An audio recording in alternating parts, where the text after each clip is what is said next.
مراسلنا أشرف بن عياد بلقاء حصري عبر فيه عن سعادته ببدايته مع الفريق الأول، كما لم يستبعد الحدادي اللاعب للمنتخب المغربي رغم أنه مثل في السابق منتخب إسبانيا لأقل من 19 عاما.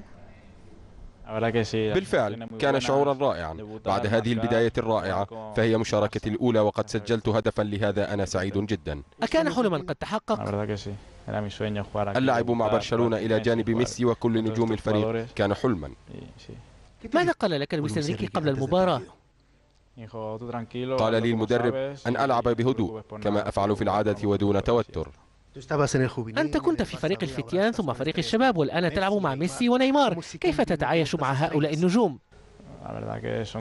حقيقة هم زملائي وأتعايش معهم بشكل طبيعي، فأنا واحد منهم، لذلك أنا سعيد. أكنت تتوقع هذه البداية؟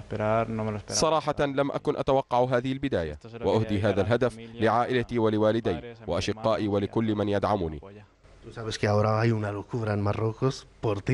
أنت تعلم أنك تثير إعجابا كبيرا في المغرب، هل اتصل بك أحد من عائلتك هناك لمساندتك؟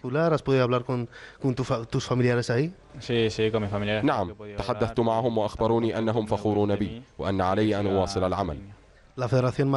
تعلم أن الاتحاد المغربي ينوي الاتصال بك والحديث حول مستقبلك الدولي، هل تستبعد اللعب مع المنتخب المغربي؟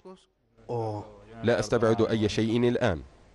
يمكنك اللعب للمغرب؟ نعم، هذا ممكن. ماذا تعرف عن الكرة المغربية؟ صراحة القليل فقط، لكن أعلم أن المنتخب المغربي يملك لاعبين مميزين ولديه فريق جيد، وسأنتظر ما سيحدث.